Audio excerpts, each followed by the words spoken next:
ॐ भूर्भुवः स्वः तत्सवितुर्वरेण्यं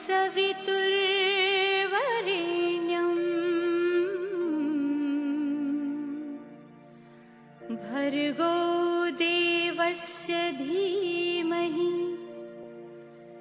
धियो यो नः प्रचोदयात्।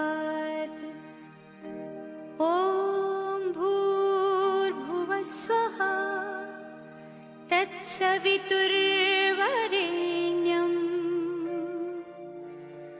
भर्गो देवस्य धीमहि धियो यो नः प्रचोदयात्।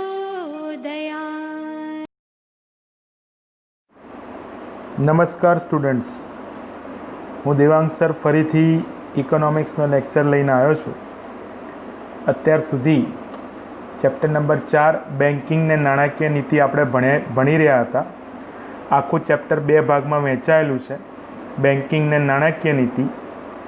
બેન્કિંગમાં મેં અત્યાર સુધી બેન્કિંગનો ઉદ્ભવ વિકાસ, બેન્કિંગનો અર્થ અને વર્ગીકરણ તેમજ વેપારી બેંકનો અર્થ અને કાર્યો આટલી વિગત મેં તમને ભણાવી છે. આજે મધ્યસ્થ બેંકનો અર્થ અને તેના કાર્યો વિશે આપણે આગળ ભણીશું. એઝ યુઝ્યુઅલ પહેલાં પણ મેં તમને કહ્યું છે અને અત્યારે પણ કહું છું કે આપણે જે પણ વિગત ભણતા હોઈએ તો સાથે નોટ પેન પેન્સિલ કે જે કંઈ પણ આપણે રાખતા હોઈએ તે રાખીને બેસવું, જેથી કરીને જે પણ આપણે નોંધ કરવી હોય તે આપણે સરળતાથી કરી શકીએ. બરાબર? તો આ રીતની એક વિગત શરૂ કરી રહ્યા છે, દરેક જણ ધ્યાન આપશે. ઠીક છે? હવે મધ્યસ્થ બેંકનો અર્થ આપી તેના કાર્યો સમજાવો, એ સવાલના જવાબની હું શરૂઆત કરું. સૌથી પહેલાં અર્થ, મધ્યસ્થ બેંક શું છે? મધ્યસ્થ બેંક એટલે એવી સંસ્થા કે જેને દેશના સામાન્ય હિત માટે અર્થતંત્રમાં નાણાંના જથ્થાના વિસ્તરણ અને સંકોચનની જવાબદારી સોંપવામાં આવી હોય. આ વ્યાખ્યા પ્રોફેસર R.P. કેન્ટ દ્વારા રજૂ કરવામાં આવી છે. ફરી એકવાર, મધ્યસ્થ બેંક એટલે એવી સંસ્થા કે જેને દેશના સામાન્ય હિત માટે અર્થતંત્રમાં નાણાંના જથ્થાના વિસ્તરણ અને સંકોચનની જવાબદારી સોંપવામાં આવી હોય. Professor R.P. કેન્ટ દ્વારા આ વ્યાખ્યા રજૂ કરવામાં આવી છે. બરાબર? એટલે આ વિગત આપણા ધ્યાનમાં હોવી જોઈએ. મધ્યસ્થ બેંકની વિગત છે એટલે વ્યાખ્યા આગળ બી મેં શીખવાડી હતી, અત્યારે બી મેં તમને શીખવાડી. તમારે ધ્યાન આપવાનું. ઠીક છે? દુનિયાના દરેક દેશમાં એક મધ્યસ્થ બેંક હોય છે, એક જ મધ્યસ્થ બેંક, જે દેશની તમામ બેંકોની કામગીરીનું સંચાલન, મૂલ્યાંકન અને અંકુશ ની કામગીરી બજાવે છે. દુનિયાના બધા દેશમાં એક જ મધ્યસ્થ બેંક હોય. આ મધ્યસ્થ બેંક બેન્કિંગ વ્યવસ્થાનું શિખર કહેવાય. બરાબર? અને આ મધ્યસ્થ બેંક એ દેશની તમામ બેંકોનું સંચાલન કરે, એ બેંકોની કામગીરીનું મૂલ્યાંકન કરે અને એ બેંકો પર અંકુશ રાખવાની કામગીરી બજાવે. એટલે આવી એક વિગત. ભારતની વાત કરીએ. ભારતમાં રિઝર્વ બેંક ઓફ ઇન્ડિયા, RBIના નામથી બધા એને ઓળખે છે, એ મધ્યસ્થ બેંક તરીકે કાર્ય કરે છે, જેની સ્થાપના 1 એપ્રિલ 1935માં થઈ, જે 5 કરોડ રૂપિયાના ખાનગી મૂડીરોકાણથી કરવામાં આવી હતી, જેનું 1 જાન્યુઆરી 1949ના રોજ રાષ્ટ્રીયકરણ કરવામાં આવ્યું. RBI ભારતની સર્વોચ્ચ બેંક છે, એપેક્સ બેંક છે, જે દેશની સમગ્ર બેન્કિંગ ક્ષેત્રની કામગીરી પર ધ્યાન રાખે છે અને દેશમાં નાણાકીય નીતિનું ઘડતર પણ કરે છે. શીખવાની વાત છે, સ્ક્રીન ઉપર તમે જુઓ છો. બરાબર? છેલ્લે જે રિઝર્વ બેંક ઓફ ઇન્ડિયાવાળી વિગત આવી એમાં સ્થાપના એની થઈ 1 એપ્રિલ 1935 અને રાષ્ટ્રીયકરણ થયું 1 જાન્યુઆરી 1949. ભારતની સર્વોચ્ચ બેંક કહેવાય. સમગ્ર બેન્કિંગ ક્ષેત્રની કામગીરી પર ધ્યાન આપવાનું કામ કરે છે રિઝર્વ બેંક અને નાણાકીય નીતિના ઘડતરનું પણ કામ રિઝર્વ બેંક ઓફ ઇન્ડિયા દ્વારા કરવામાં આવે છે. તો આ થયો રિઝર્વ બેંક ઓફ ઇન્ડિયાનો પરિચય. મધ્યસ્થ બેંકનો અર્થ, ટૂંકમાં મધ્યસ્થ બેંકનો એક આખો કન્સેપ્ટ અહીંયા આગળ આપણી પાસે ક્લિયર થઈ ગયો અને ભારતની મધ્યસ્થ બેંક તરીકેની બરાબર કામગીરીની પણ આપણી પાસે વિગત અહીંયા આગળ આવી ગઈ. બરાબર. હવે આગળ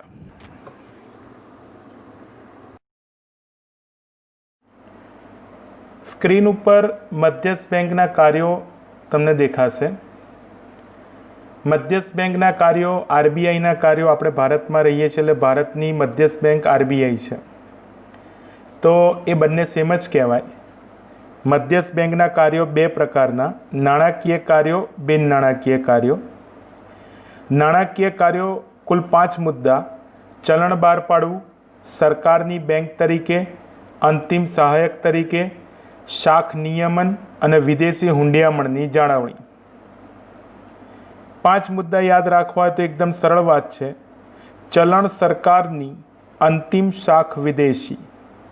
ચલણ સરકારની, અંતિમ શાખ વિદેશી. આવી રીતે 5 મુદ્દા યાદ રાખી શકાય. ચલણ બહાર પાડવું, સરકારની બેંક તરીકે, અંતિમ સહાયક તરીકે, શાખ નિયમન અને વિદેશી હુંડિયામણની જાળવણી.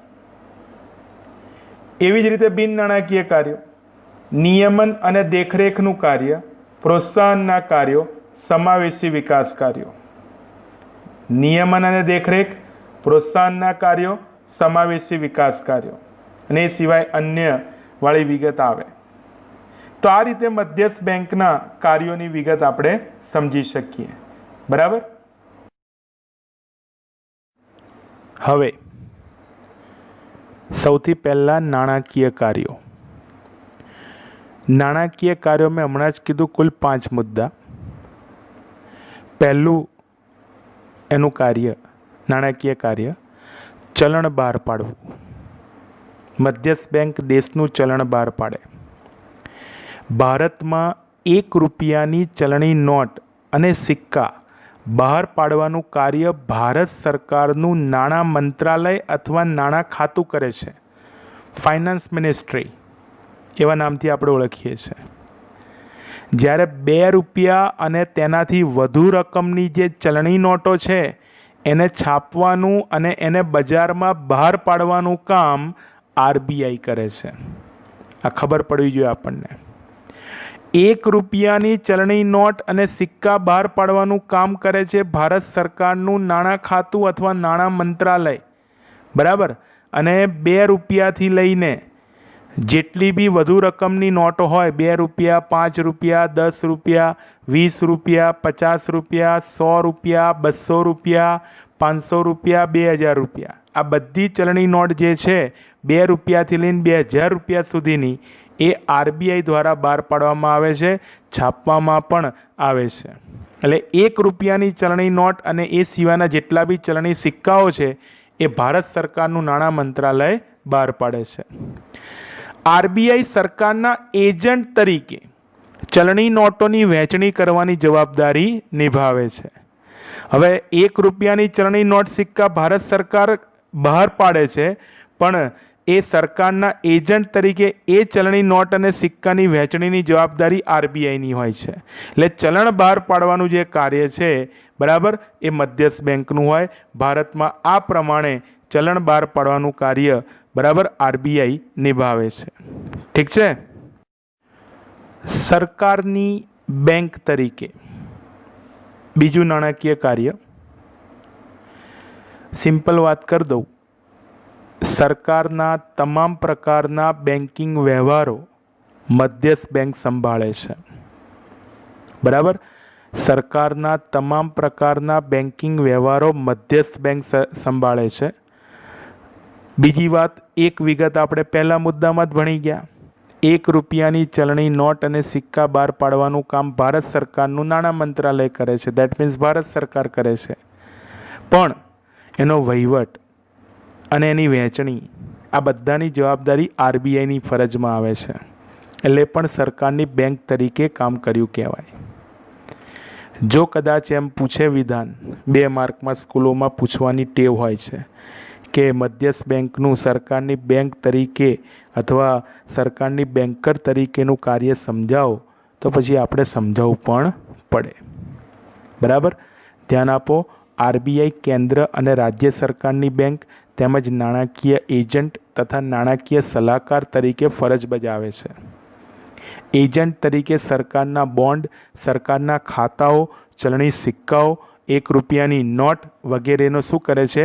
વહીવટ કરે છે. અને વખત આવે સરકારને જરૂર હોય તો ધિરાણ પણ આપે છે.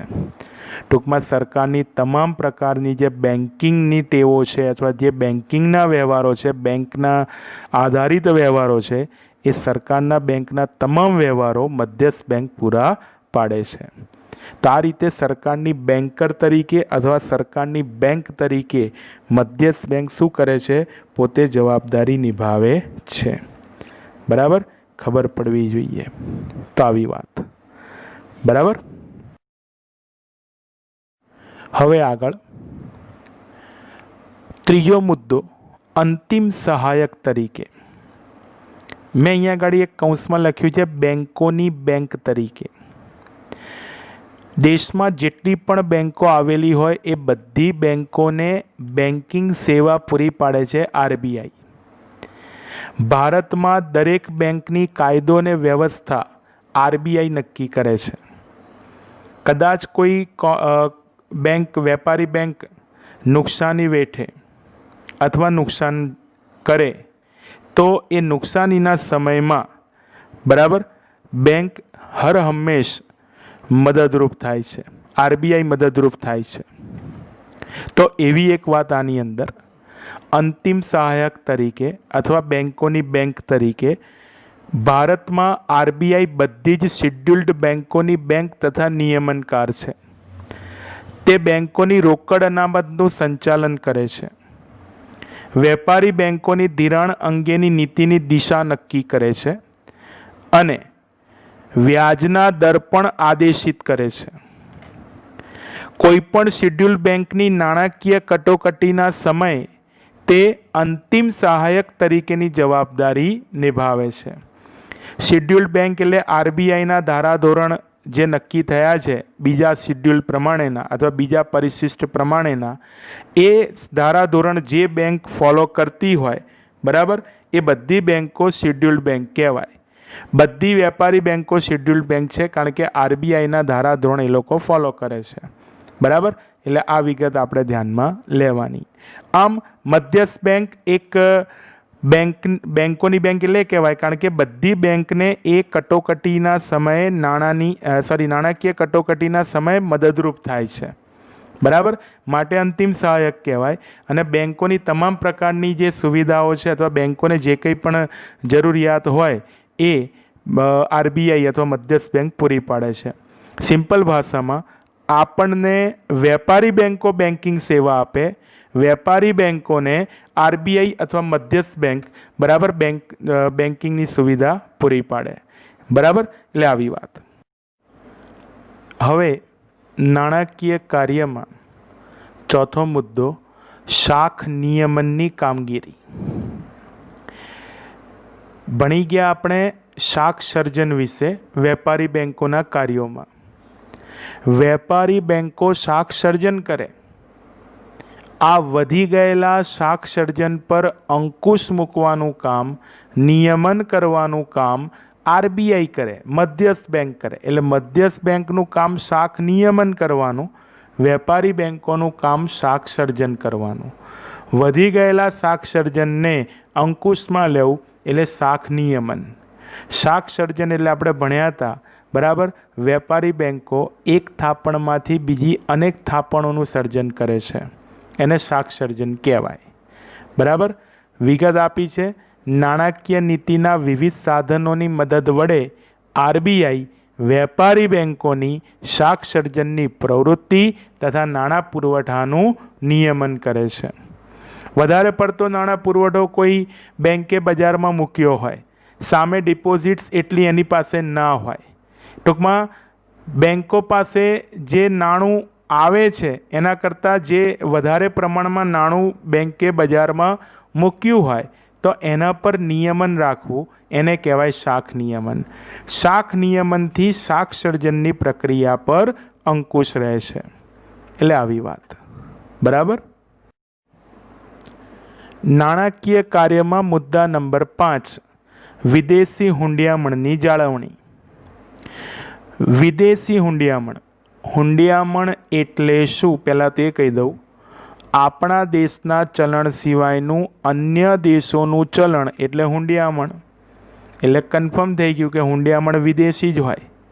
ભારત માટે અમેરિકન ડોલર, બરાબર, યુરો યુરોપની અંદર, બરાબર, પછી પાઉન્ડ, આ બધા જે ચલણ છે એ ભારત માટે હુંડિયામણ કહેવાય. ફોરેન કરન્સી એને હુંડિયામણ, વિદેશી હુંડિયામણ, બરાબર. એની જાળવણી કરવાનું કામ મધ્યસ્થ બેંકનું છે. મુદ્દો શરૂ થાય. જ્યારે હુંડિયામણનો દર કાયદાકીય રીતે સ્થિર રાખવામાં આવે ત્યારે આરબીઆઈ હુંડિયામણ દર નક્કી કરે છે. યાદ રાખજો, ચલણની માંગ અને પુરવઠાના આધારે હુંડિયામણ દર નક્કી થાય. બરાબર. તમારી રાહ જુએ છે આ પ્રકારનો જવાબ ચેપ્ટર નંબર 9માં આપણને આગળ ભણવા માટે આવશે. નાણાંની માંગ એટલે કે ચલણની માંગ અને ચલણનો પુરવઠો એ હુંડિયામણ દર નક્કી કરે. $1 બરાબર આટલા રૂપિયા એને કહેવાય હુંડિયામણ દર.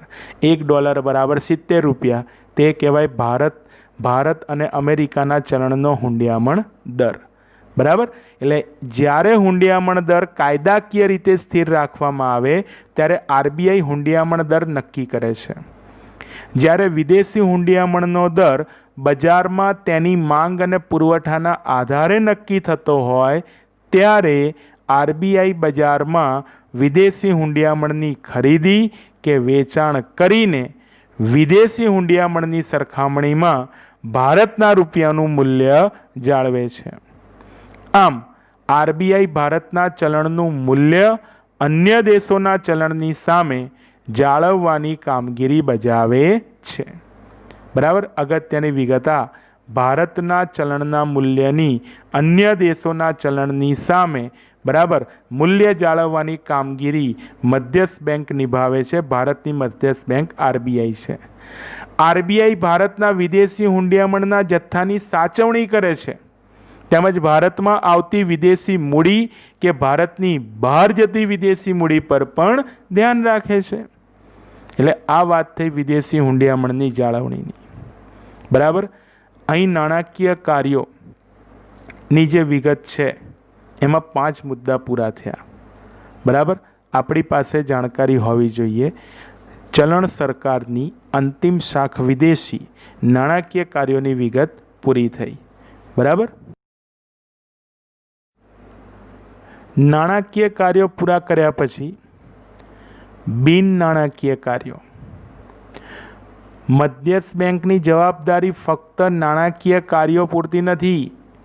મીન્સ મધ્યસ્થ બેંકની જવાબદારી માત્ર નાણાકીય બાબતો પૂરતી નથી, બિન નાણાકીય બાબતો પૂરતી પણ છે.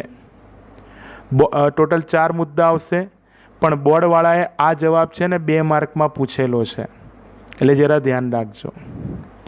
સૌથી પહેલાં નિયમન અને દેખરેખ, બીજો મુદ્દો પ્રોત્સાહનના કાર્યો, ત્રીજું સમાવેશી વિકાસ કાર્યો અને ચોથું અન્ય. આગળ આપણે જોઈ લીધું. પહેલો મુદ્દો જોઈએ નિયમન અને દેખરેખ. આરબીઆઈ ભારતના સમગ્ર મૂડી બજાર અને નાણાં બજારની કામગીરીની દેખરેખ અને નિયમન કરે છે. ધ્યાન રાખજો, મૂડી બજાર એટલે શેર બજાર, જ્યાં મૂડીની લેવડ દેવડ થતી હોય મૂડી બજાર, શેર બજાર જે છે મૂડી બજાર કહેવાય. નાણાં બજાર એટલે આ બેન્કોને એ બધું કહેવાય કે જ્યાં નાણાંની લેવડ દેવડ થતી હોય નાણાં બજાર કહેવાય.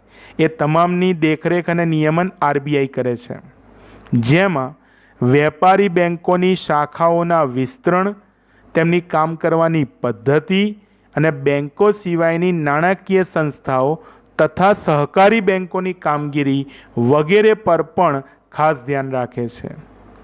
છોકરાઓ, બેન્કો સિવાયની નાણાકીય સંસ્થાઓ એટલે બધી ફાઇનાન્સ કંપનીઓ, એટલે એ તમામની જે કંઈ પણ કામગીરી છે એના પર વિશેષ પ્રકારનું ધ્યાન આરબીઆઈ દ્વારા રાખવામાં આવે છે. આરબીઆઈ એટલે મધ્યસ્થ બેંક. બરાબર. ટૂંકમાં નિયમન અને દેખરેખ રાખવાનું કામ મધ્યસ્થ બેંક દ્વારા થાય છે. સ્પષ્ટ શબ્દોમાં અહીંયા આવી ગયું, મૂડી બજાર અને નાણાં બજાર બંને પર દેખરેખ અને નિયમન રાખવાનું કામ મધ્યસ્થ બેંક દ્વારા કરવામાં આવે છે. ઠીક છે. હવે મુદ્દા નંબર 2, પ્રોત્સાહનના કાર્યો. આરબીઆઈ એટલે મધ્યસ્થ બેંક વેપારી બેંકોને ઘણીવાર પ્રોત્સાહન આપવાનું કામ પણ કરે છે. અહીંયા આપણે થોડોક એક મુદ્દો ડીપમાં પણ જઈશું. નાણાં બજાર માટે નાણાં બજાર 2 પ્રકારના હોય, સંગઠિત અને અસંગઠિત. સંગઠિત નાણાં બજાર એટલે બધી બેંકો, અસંગઠિત નાણાં બજાર એટલે તમે શરાફો છે, બરાબર છે, દેશી બેન્કરો છે, શાહુકારો છે, બરાબર, જમીનદારો છે કે જે લોકો ઉછીના નાણાં આપે અને પોતાની રીતે વ્યાજ વસૂલ કરે, એ અસંગઠિત નાણાં બજાર કહેવાય. બરાબર. એટલે એ પ્રકારના લોકો પણ બેન્કિંગ વ્યવસ્થામાં આગળ આવે અને બેન્કિંગ વ્યવસ્થાના લાભ લે, એના માટે આરબીઆઈ પ્રોત્સાહન પૂરા પાડે છે. તો એવું એક કાર્ય આપણે શીખીશું. આપણા દેશમાં આજે પણ અનેક લોકોએ બેંક ખાતા ખોલાવ્યા નથી. ઘણા લોકો પોતાની ધિરાણની જરૂરિયાત અસંગઠિત નાણાં બજાર પાસેથી સંતોષે છે. એટલે ગામડામાં ખેડૂતો ખાસ કરીને આવું કરે છે, જમીનદારો પાસેથી ઉછીના નાણાં લઈ આવે છે. એટલે એ જે લોકો છે બધા અસંગઠિત નાણાં બજારમાં આવે. બરાબર. ધંધાની ચૂકવણીઓ રોકડેથી કરે છે. ગ્રામીણ વિસ્તારમાં વિનિમયની મુશ્કેલીઓની નોંધ થઈ શકતી નથી. આરબીઆઈ લોકોમાં ખાસ કરીને ગ્રામીણ વિસ્તારોમાં બેંક તથા તેના વ્યવહારો વધારવાની જાગૃતતા લાવવા માટેના પણ શું કરે છે? પ્રયત્નો કરે છે. એટલે બેન્કિંગ વ્યવસ્થા અને બેન્કિંગ વ્યવહારોની જાગૃતતા વધારવાનું કામ, બરાબર, મધ્યસ્થ બેંક કરે છે. ભારતમાં ખાસ કરીને આ કામ ગ્રામીણ વિસ્તારોમાં કરવામાં આવી રહ્યું છે. તો એ પ્રોત્સાહનનું કામ કહેવાય. મધ્યસ્થ બેંક દ્વારા બેન્કિંગ વ્યવસ્થાનો વિકાસ અને બેન્કિંગ વ્યવહારોનો વિકાસ કરવાનું કામ એટલે પ્રોત્સાહનનું કામ કહેવાય. બરાબર. ઠીક છે. મુદ્દા નંબર 3, સમાવેશી વિકાસ કાર્યો.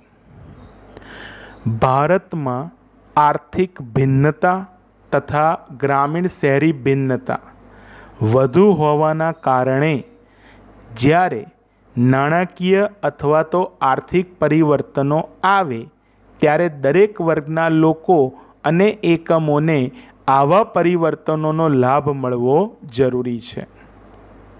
ફરી એકવાર, આર્થિક ભિન્નતા એટલે આર્થિક રીતે જુદા જુદા હોવું. ગ્રામીણ શહેરી ભિન્નતા એટલે ગ્રામીણ વિસ્તાર જુદો, શહેરી વિસ્તાર જુદો. એટલે આવી એક અસમાનતા ભારતમાં જોવા મળે છે, જે નાણાકીય અસમાનતા અથવા આર્થિક પરિવર્તનોની અસમાનતા પણ કહી શકાય. જેના લીધે જુદા જુદા વર્ગો સર્જાય છે. જુદા જુદા વર્ગો એટલે ગરીબ વર્ગ, મધ્યમ વર્ગ, ધનિક વર્ગ, એ રીતે.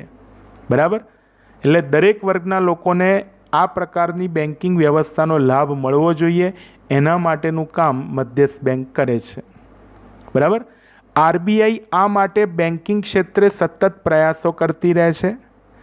ધિરાણ માટેની અગ્રિમતા ધરાવતા ક્ષેત્રો જેવા કે ખેતી, નાના કદના ઉદ્યોગો, સ્વરોજગારો તેમજ પરંપરાગત ગૃહ ઉદ્યોગો વગેરે માટે ખાસ ધિરાણ વ્યવસ્થા ઊભી કરે છે. આપણા દેશમાં સૌથી વધારે ધિરાણ લેનારા ક્ષેત્રો એમાં પહેલાં ખેતી અને પછી ઉદ્યોગ. ઉદ્યોગોમાં પણ નાના કદના ઉદ્યોગો, બરાબર, સ્વરોજગાર આપનારા ઉદ્યોગો અને પરંપરાગત ગૃહ ઉદ્યોગો, આ બધા પ્રકારના લોકો માટે એક ખાસ ધિરાણ વ્યવસ્થા આરબીઆઈ ઊભી કરે છે કે જેનાથી જે તે બેન્કો, જે તે વેપારી બેન્કો દ્વારા તેમને સીધા ધિરાણના લાભ પૂરા પાડી શકાય. આ વિકાસ કાર્ય કહેવાય. અને એ કાર્યોનો સમાવેશ કરવો એટલે સમાવેશી વિકાસ કાર્ય. બરાબર. એટલે આની અંદર જે નાના ઉદ્યોગોની જે લોન છે, પરંપરાગત ગૃહ ઉદ્યોગોની જે લોન છે, એને નામ આપવામાં આવે છે સૂક્ષ્મ ધિરાણ. આ ખાસ ધિરાણ વ્યવસ્થાની વાત છે એટલે હું અત્યારે જ કહી દઉં તમને, સૂક્ષ્મ ધિરાણ, અંગ્રેજીમાં જેને માઇક્રો ફાઇનાન્સ તરીકે ઓળખવામાં આવે છે. તો આવી વાત. બરાબર. અને હવે બિન નાણાકીય કાર્યમાં છેલ્લો મુદ્દો અન્ય. અન્યમાં પણ કુલ 5 અલગ અલગ મુદ્દા છે કે જે મધ્યસ્થ બેંકની કામગીરીમાં આવરી લેવાય છે. એ બિન નાણાકીય કાર્ય છે. પહેલું, લોકોમાં બેન્કિંગ અને નાણાં વ્યવસ્થા વિશેની જાણકારી અને જાગૃતતા વધે તે માટે પ્રચાર કરવાનો. આરબીઆઈ પ્રચાર કરે છે આપણા દેશમાં. બીજું, હાલના સમયમાં પ્રધાનમંત્રી જનધન યોજનાનું સંચાલન આરબીઆઈ કરે છે. આપણા દેશમાં બહુ મોટી એક યોજના છે અને સરકારની ગરીબી દૂર કરવા માટેની સૌથી સફળ યોજના હું કહી શકું, પ્રધાનમંત્રી જનધન યોજના. બરાબર, આરબીઆઈ દ્વારા તેનું સંચાલન થાય છે. પાછળ 5મા પાઠમાં આપણે પ્રધાનમંત્રી જનધન યોજના ભણવાનું જ છીએ. બરાબર, એટલે હવે આવનારા પાઠમાં. ત્રીજું, બેન્કોના ગ્રાહકોના હિત અને હકની જાળવણી પણ કરે છે. બેન્કોના પણ હિત અને હકની જાળવણી, એટલે વેપારી બેન્કોના અને જે તે બેન્કોના જે એકાઉન્ટ હોલ્ડર્સ છે એ બધા ગ્રાહકોના હિત અને હકની જાળવણી. બરાબર. ચોથું, આરબીઆઈ દરેક પ્રકારના નાણાકીય આંકડા તથા નિષ્ણાતોના લેખ પોતાની વેબસાઇટ ઉપર અવારનવાર મૂકે છે, જેથી દરેક સુધી સમયસર અને પૂરતા પ્રમાણમાં ચોક્કસ માહિતી પહોંચી શકે. બરાબર. અને 5મી વિગત, બેન્કિંગ પ્રવૃત્તિઓના સુધારાઓ તથા સંશોધનને વેગ આપવા માટે આરબીઆઈ દરેક પ્રકારની સવલતો અને પ્રોત્સાહનો પૂરા પાડે છે. અત્યારે જે આપણા દેશમાં સંજોગ ઊભા થયા છે એ સંજોગના આધારે તમે અત્યારે જુઓ ને તો આરબીઆઈ આ તમામ પ્રકારની જવાબદારી નિભાવી રહી છે. જેમ કે એક એક્ઝામ્પલ આપું. ત્રીજું જે છે ને, ત્રીજો મુદ્દો અન્યમાં બેન્કોના ગ્રાહકોના હિત અને હકની જાળવણી. તો હમણાં લોકડાઉનનો પીરિયડ પૂરો થયો અને અત્યારે અનલોક પીરિયડ ચાલી રહ્યો છે. તો આ સમયમાં લોકો પાસે પૈસાની સગવડ છે ને બહુ ઓછી છે. તો એવા સંજોગોમાં આરબીઆઈએ ગાઈડલાઈન આપી કે ઓગસ્ટ મહિના સુધી તમે જે લોકોએ લોન લીધી છે તો એ બધા લોન લીધેલા લોકો, બરાબર, એ લોકો એમના હપ્તા હમણાં નહીં ભરે તો ચાલશે. બરાબર, ઓગસ્ટ મહિના પછી એ લોકો ભરશે તો વાંધો નહીં. તો આ એક સગવડ કરી આપી, તેમાં ગ્રાહકોનું હિત અને એમના હકની જાળવણી થઈ. તો આવી એક સમસ્યા ઊભી થાય ત્યારે આરબીઆઈ મધ્યસ્થ બેંક આગળ આવી અને પોતે આવું કાર્ય નિભાવે છે. બરાબર. અહીંયા બિન નાણાકીય કાર્યો મેં પૂરા કર્યા. તમે નીચે જોઈ શકો છો મધ્યસ્થ બેંકના કાર્યોની એક નાની મેં હાઇલાઇટ બી આપી છે કે મધ્યસ્થ બેંકના કાર્યો આપણે આટલા ભણ્યા: નાણાકીય કાર્યો અને બિન નાણાકીય કાર્યો. બરાબર. નાણાકીય કાર્યો 5 મુદ્દા મોઢે કરવાનું, ચલણ સરકારની અંતિમ શાખ વિદેશી, અને બિન નાણાકીય કાર્યમાં 3 મુદ્દા: નિયમન અને દેખરેખ, પ્રોત્સાહનના કાર્યોને સમાવેશી વિકાસ કાર્યો, અને આ સિવાય ચોથો મુદ્દો અન્ય. અહીં વિગત પૂરી થાય. આજના લેક્ચરમાં આટલી વિગતો રાખું છું. હોમવર્કમાં મધ્યસ્થ બેંકના કાર્યોવાળો આખો જવાબ લખી નાખજો. હોમવર્કની નોટમાં લખજો. બરાબર. જય શ્રી કૃષ્ણ.